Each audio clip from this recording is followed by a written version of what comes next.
Hei, det meg. Hvor fort kan du være hos fastlegen? Thomas, ikke spør. Bare kom så fort du kan.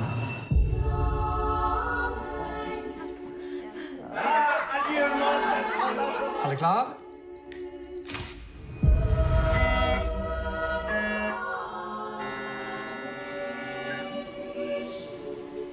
MR-undersøkelsen viser en større svulst. Og så en skål for Anja. Tilbake nå i full vigør. Skål da. Skål! Ja. Skål, mamma. Det kan ikke kureres.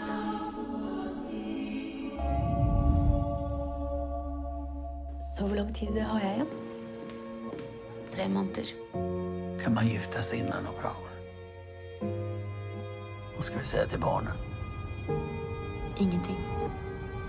Jeg pleier å si at man skal gi barn 10% mer håp enn det man selv har. Men jeg har ikke blitt gitt noe håp om overlevelse. Du trenger ikke å elske meg fordi jeg skal dø. Men jeg må vite at du vil hjelpe meg. Det är inte alltid så lätt att hjälpa dig här. De skal operere inn i hoppet. Ja, kanskje. Vi skal gifte oss. Det er kjolen mamma gifta seg. Gruer du deg? Er du sikker på at dette ikke er for mye for deg? Bryllupsdag og bursdag på en og samme dag, så blir det bare en dag i året dere må minnes med.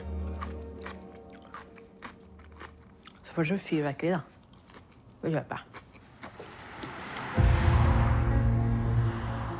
Skulle det virkelig en dødsdom til for at du skulle våkne og sette deg selv til side, og så plutselig gjøre alt riktig?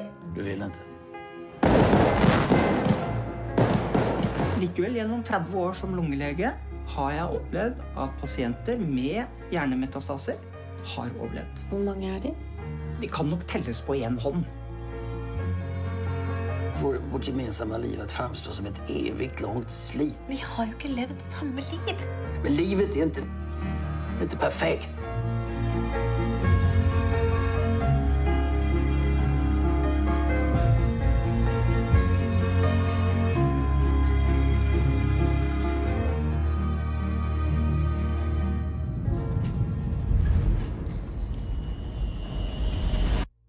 Ja, hallo?